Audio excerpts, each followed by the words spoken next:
শীতকাল মানেই গাজরের হালুয়া আমাদের সবার বাড়িতে হতেই হবে। রাতের ডিনারের ডিজার্ট হিসাবে গাজরের হালুয়া থাকলে বাচ্চা বড় সবাই খুশি। তবে আজ আমি চিনি আর খোয়া ক্ষীর ছাড়াই শুধুমাত্র খেজুরের গুড় দিয়ে দারুণ স্বাদের ভীষণই লোভনীয় দানেদার রসালো গাজরের হালুয়ার রেসিপি খুব সহজেই বানিয়ে দেখাবো। তাই স্কিপ না করে পুরো ভিডিওটা দেখতে থাকুন। তাহলে খেজুরের গুড়ের গাজরের হালুয়া বানানোর জন্য এখানে নিয়ে নিয়েছি 1 কিলো গাজর। গাজরের হালুয়া বানানোর জন্য গাজরের রঙটা যদি একটু লালচে হয় তাহলে হালুয়ার কালারটা খুব ভালো আসে। আর এই রকম লাল গাজর বহুদিন খোঁজার পর তারপর পেয়েছি। অনেক দিন ধরেই খুঁজছিলাম এইরকম লাল গাজর হলে তোমাদের সাথে গাজরের হালুয়া রেসিপিটা শেয়ার করব।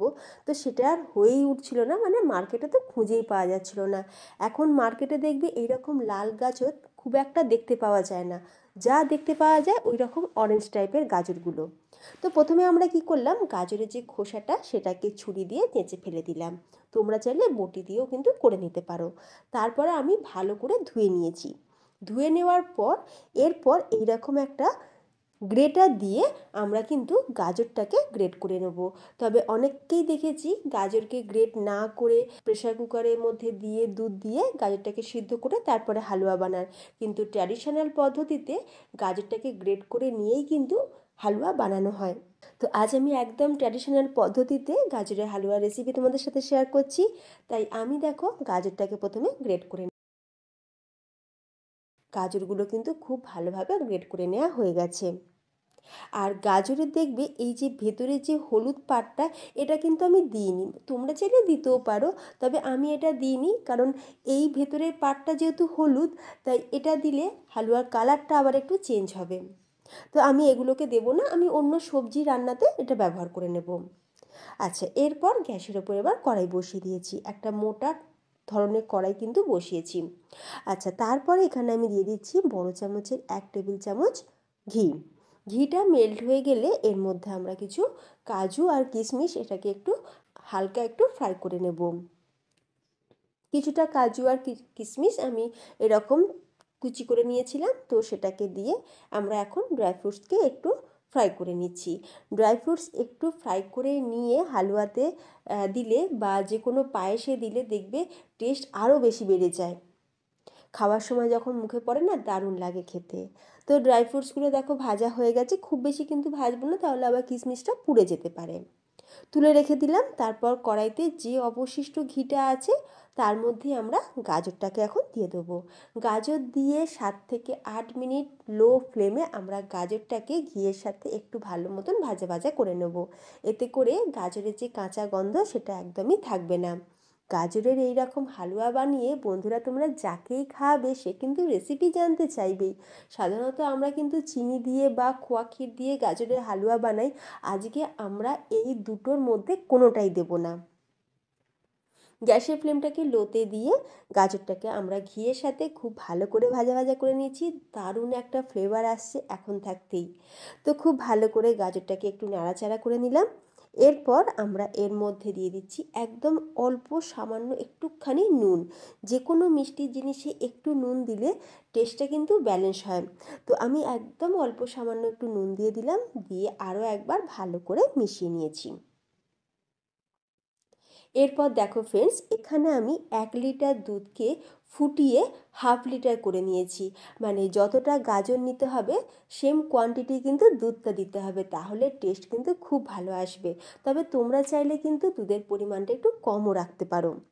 তো মোটামুটি এখানে আমার 2 কাপ পরিমাণে দুধ হয়েছে।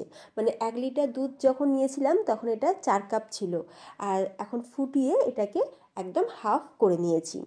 একটু ঘন দুধ এই গাজরের হালুয়াতে দিলে দারুণ টেস্ট আসে।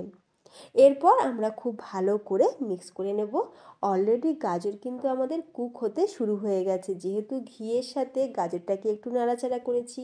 তারপর গাজরের মধ্যে একটু সামান্য নুন দিয়েছি, গাজর থেকে জল ছেড়েছে, তো গাজরটা অনেকটাই সফট হয়ে গেছে।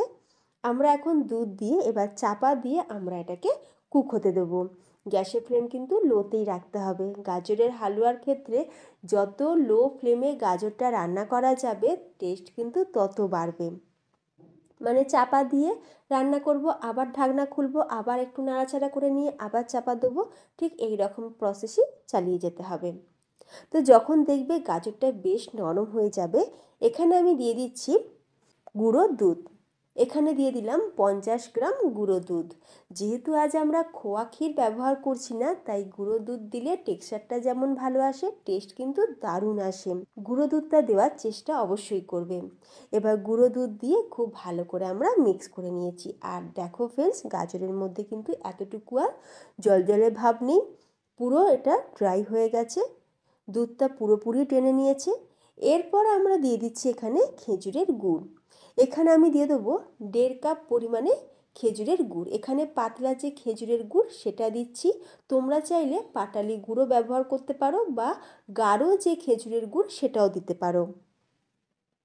1.5 কাপ পরিমাণে খেজুরের গুড় দিয়ে দিলাম। আজকে চিনি ছাড়া বানাবো, তবে হ্যাঁ, তোমরা যদি চিনি দিয়ে করতে চাও তাহলে এই পর্যায়ে তোমরা 1/2 কাপ পরিমাণে চিনি দিয়ে দেবে, বা তোমরা যে যেরকম মিষ্টি পছন্দ করো সেই অনুযায়ী চিনির পরিমাণটা বাড়িয়ে কমিয়ে নিতে পারো। তবে এই খেজুরের গুড় দিয়ে একবার হলেও গাজরের হালুয়াটা বানিয়ে দেখো ফ্রেন্ডস, স্বাদ কিন্তু মুখে লেগে থাকবে। অনেকেই আছে যারা কিন্তু চিনি খায় না, তো তাদের জন্য একদম পারফেক্ট একটা গাজরের হালুয়ার রেসিপি আজ তোমাদের সাথে শেয়ার করছি। এবার গুড়টা দিয়ে খুব ভালো করে আমরা নাড়াচাড়া করে নিয়েছি। আর দেখতেই পাচ্ছ গাজরের হালুয়াটা কিন্তু অনেক গাঢ় হয়ে গেছে। এর থেকে বেশি গাঢ় কিন্তু আর করব না, কারণ এটা যখন ঠান্ডা হয়ে যাবে গাজরের হালুয়াটা আরও বেশ ঘন ঘন হয়ে যাবে। এরপর সবার শেষে দিয়ে দিলাম বড় চামচের 1 চামচ ঘি, আর যে ড্রাই ফ্রুটস আমরা ভেজে রেখেছিলাম সেটাকে দিয়ে দিলাম। দিয়ে খুব ভালো করে মিক্স করে নিয়েছি। আমি এর মধ্যে কোনো রকম এলাচের গুঁড়ো দেবো না, যেহেতু আমরা নলের গুড় দিয়ে গাজরের হালুয়া বানাচ্ছি, তাই গুড়ের একটা আলাদা ফ্লেভার আর টেস্ট আছে, সেই জন্যই আমি এলাচের গুঁড়োটা দেবো না। তোমরা চাইলে কিন্তু দিতেও পারো। 3 দিন আগে খেজুরের গুড়ের মাখা সন্দেশের রেসিপি তোমাদের সাথে শেয়ার করেছিলাম, যেখানে আমি অল্প সামান্য একটু এলাচের গুঁড়ো দিয়েছিলাম। তবে আমার অনেক বন্ধুরা বলেছে খেজুরের গুড়ের যে কোনো রেসিপিতে এলাচটা চলে না, তাহলে গুড়ের গন্ধটা কেটে যায়, যেটা আমার মায়েরও একই মত। তাই আজ আমি খেজুরের গুড় দিয়ে যখন হালুয়াটা বানালাম, কোনো রকম এলাচ গুঁড়ো কিন্তু দেবো না। তো গাজরের হালুয়া আমাদের একদম রেডি। আর এইরকম শীতের সিজনে বাড়িতে যদি কোনো গেস্ট আসার কথা থাকে, তোমরা গাজরের হালুয়াটা বানিয়ে রেখে দাও, ঠান্ডা ঠান্ডা সার্ভ করো বা গরমা গরম সার্ভ করো, দারুণ লাগে কিন্তু খেতে। তো তোমাদের কেমন লাগলো আজকের এই গাজরের হালুয়া রেসিপি অবশ্যই আমাকে কমেন্টে জানিও। রেসিপি ভালো লাগলে ভিডিওতে একটা লাইক দিও, শেয়ার করে দিও তোমাদের ফ্রেন্ডস এবং ফ্যামিলির মধ্যে, যাতে তোমার আত্মীয় স্বজন বন্ধুবান্ধবরাও এইরকমভাবে গাজরের হালুয়া বাড়িতে বানিয়ে নিতে পারে চিনি ছাড়াই। ফেসবুক পেজ থেকে যারা ভিডিওটি দেখছো তোমাদের কাছে রিকোয়েস্ট রইল পেজটি ফলো করার জন্য। আর ইউটিউব থেকে যারা ভিডিওটি দেখছো তোমাদের কাছে রিকোয়েস্ট রইল চ্যানেলটি সাবস্ক্রাইব করে পাশে থাকা বেল আইকন প্রেস করে রাখবে, তাহলে আমার আগামী ভিডিও নোটিফিকেশান সবার আগে তোমার কাছে পৌঁছে যাবে। তাহলে ফ্রেন্ডস, ভিডিওটা এখানেই শেষ করলাম। তোমরা সকলে ভালো থেকো, ধন্যবাদ।